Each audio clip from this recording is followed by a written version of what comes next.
Jim Chanos is selling the well-established brick-and-mortar legacy data centers because the largest cloud providers, Amazon Web Services, Google Cloud, and Microsoft Azure, are building their own data centers instead of leasing from REIT-owned infrastructure.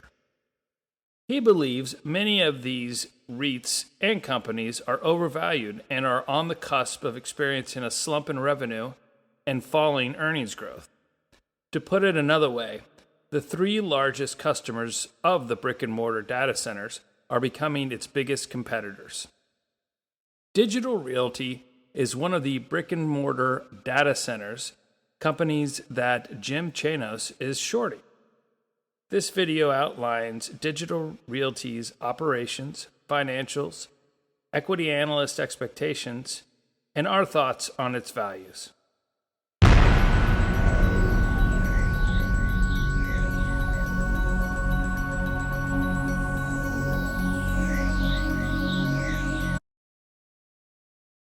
Digital Realty supports the world's leading enterprise and service providers by delivering the full spectrum of data center, co-location, and interconnection solutions.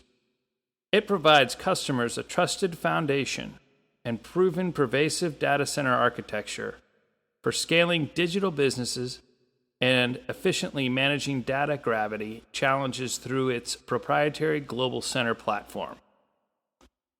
Digital Realty's global data center footprint gives customers access to the connected communities that matter to them with more than 284 facilities in 48 metros across 23 countries on 6 continents. Digital Realty is a financially healthy REIT. It has an investment-grade balance sheet, management that focuses on organic growth, risk-adjusted returns, prudent expansion plans, operating efficiencies while providing a product that stakeholders enjoy and do not want to switch to other providers.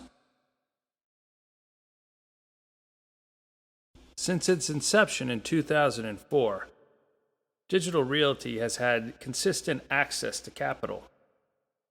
You can see here that access to capital in multiple currencies enables Digital Realty to match funds across its global platform.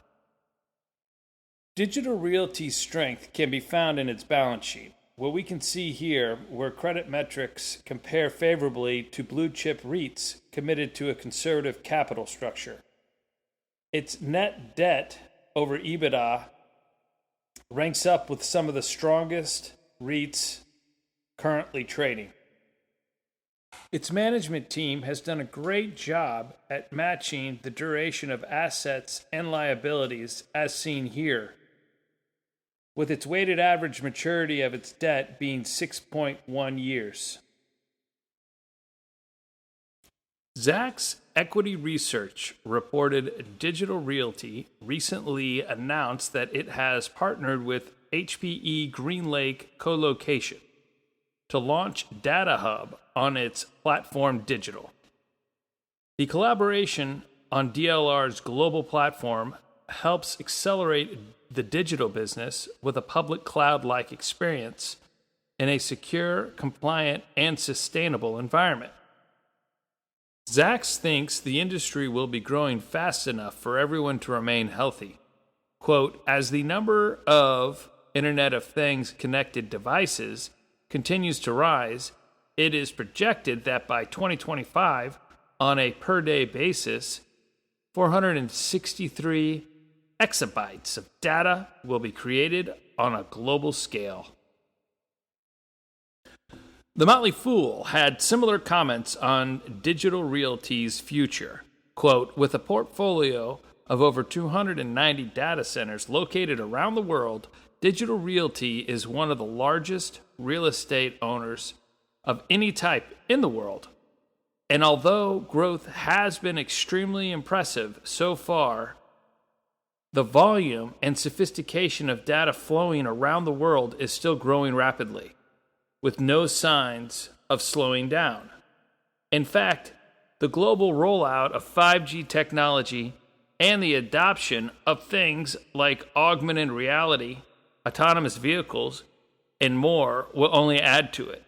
With the stock about 25% below its recent high and a stable 3.6 dividend yield, this could be a great opportunity to take a closer look. Digital Realty gave more details on the future projects it sees coming to fruition during the next few years in its most recent presentation.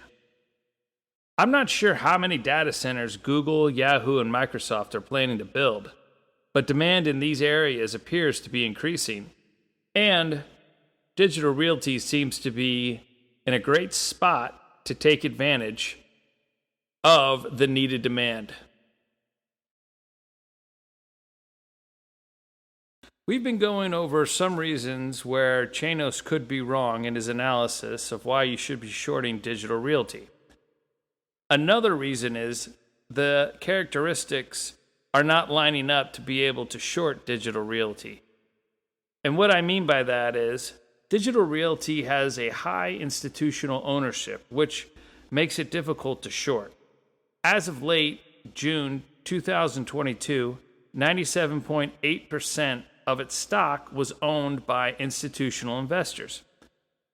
High institutional ownership makes it hard to find shares to short and buy back at a lower level. This does not mean the price can't go down, but a series of negative earnings and the cancellation of future projects will be needed to see the institutions start to reduce their ownership.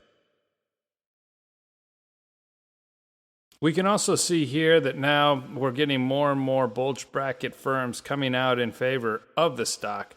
A number of them reiterated buy ratings back in February, and Deutsche Bank updated its rating from hold to buy in the middle of June. Chanos could be right. Digital Realty is trying to counter its three largest customers becoming competitors by forming partnerships with smaller regional co-location companies. The largest cloud providers are trying to vertically integrate, which would significantly reduce Digital Realty's significance in the space. If this occurs on a large scale, then the dividend will not be safe. Look for Digital Realty and other providers to file antitrust lawsuits against the large cloud operators. This could buy Digital Realty some time. Now, I think it's also worth mentioning that insider selling has increased to over 20% during the last 6 months. The selling could be a preset selling program, or maybe Digital Realty's management might see something coming down the pike and they don't want to be the owner of the stock at this period of time. But I'm guessing it's probably more of a preset selling program. That's it for now. I hope that all of the info within this video is informational. And this is my second video, so hopefully you can see some subtle improvements. But please forgive me for the mistakes I've made, and I'm trying to iron out as many of the technical difficulties and things of that nature as I go along. Take care.